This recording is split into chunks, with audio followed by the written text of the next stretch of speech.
गुरु पूर्णिमा है और इस दिन महर्षि वेद व्यास जी का जन्म हुआ था, इसीलिए इसे व्यास पूर्णिमा भी कहा जाता है। देश दुनिया में गुरु पूर्णिमा का पर्व पूरी श्रद्धा और उल्लास के साथ मनाया जा रहा है। इसी कड़ी में आज धर्मनगरी कुरुक्षेत्र के श्री गीता ज्ञान संस्थान में स्थित श्री श्री कृपा बिहारी मंदिर में भी श्री गुरु पूर्णिमा महोत्सव श्रद्धा और उल्लास के साथ मनाया गया। इस अवसर पर गीता मनीषी स्वामी ज्ञानानंद जी महाराज के सानिध्य में मंदिर पहुंचे श्रद्धालुओं ने गुरु वंदन किया और उनका आशीर्वाद लिया। मंदिर परिसर में भव्य भजन संध्या का भी आयोजन किया गया। महोत्सव में नाम दीक्षा कार्यक्रम भी आयोजित किया गया, जिसमें असंख्य श्रद्धालुओं ने नाम दीक्षा भी ली। गीता मनीषी स्वामी ज्ञानानंद जी महाराज ने कहा कि हमारा भारत देश अनेक परंपराओं का साक्षी रहा है। इन्हीं परंपराओं में से एक है गुरु शिष्य परंपरा। प्राचीन काल से ही भारत देश महान गुरु उनके शिष्यों की जन्मस्थली रहा है। इस दिन वेद व्यास जी का भी जन्म हुआ था, इसलिए इस दिन को व्यास पूर्णिमा के नाम से भी जाना जाता है। उन्होंने कहा कि गुरु पूर्णिमा गुरु व शिष्य की परंपरा के लिए विशेष उत्सव है। गुरु अपने ज्ञान से शिष्य को सही मार्ग पर ले जाते हैं, इसलिए गुरुओं के सम्मान में हर वर्ष ये पर्व मनाया जाता है।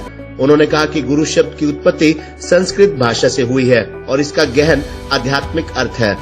इसके दो अक्षरों गुरु और गु शब्द का अर्थ है अज्ञान और रू शब्द का अर्थ है आध्यात्मिक ज्ञान का तेज, जो आध्यात्मिक अज्ञान का नाश करता है।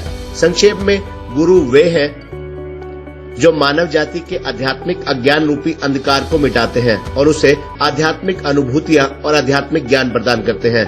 इस अवसर पर श्रद्धालुओं की भीड़ उमड़ी नजर आई। महोत्सव में पशुधन विकास आयोग के चेयरमैन धर्मवीर मिर्जापुर, केडीबी के मानस सचिव उपेंद्र सिंघल, पूर्व मानस सचिव मदन मोहन छाबड़ा, समाज सेवी जितेंद्र ढींगरा निक्कू आदि भी मौजूद रहे। व्यास पूर्णिमा हमारी भारतीय सनातन संस्कृति की आस्था का पर्व है, कृतज्ञता का पर्व है, संकल्प का पर्व है।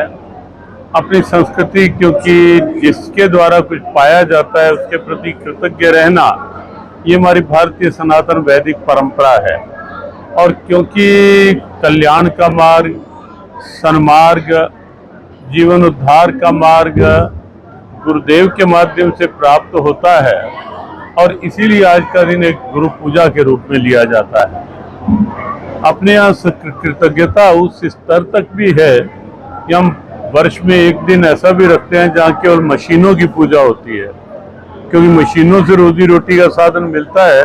विश्वकर्मा दिवस पर हम उनकी भी के प्रति भी कृतज्ञता प्रकट करते हैं। तो लौकिक रूप में भी आचार्य और शिष्य शिक्षार्थी के संबंधों का प्रगाढ़ता का पर्व है ये, और आध्यात्मिक ज्ञान के रूप में भी गुरु और शिष्य के बीच में संबंधों के विश्वास का प्रगाढ़ता का दिवस है ये व्यास पूर्णिमा।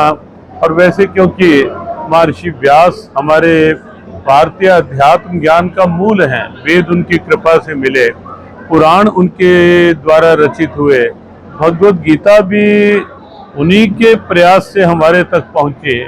तो ऐसे महर्षि वेद व्यास, जिनसे भारतीय ज्ञान की परंपरा प्रारंभ हुई और गुरु के माध्यम से हमारे तक पहुँचे, व्यास पूर्णिमा का ये पर्व उनके प्रति, पूरी ऋषि परंपरा के प्रति, गुरु परंपरा के प्रति कृतज्ञता का पर्व है।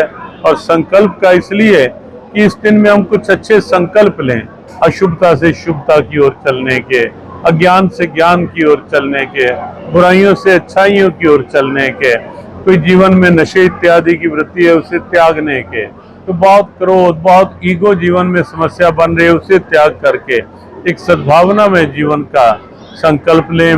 गीता पर हमारा तो एक ही आह्वान रहता है संकल्प के लिए कि गीता पढ़ो, पढ़ाओ गीता, जन जन तक पहुंचाओ गीता। बहुत बहुत शुभकामना व्यास पूर्णिमा की सबके लिए, कण कण के लिए, जन जन के लिए। खबरनामा हरियाणा के लिए डॉक्टर राजेश वधवा की रिपोर्ट।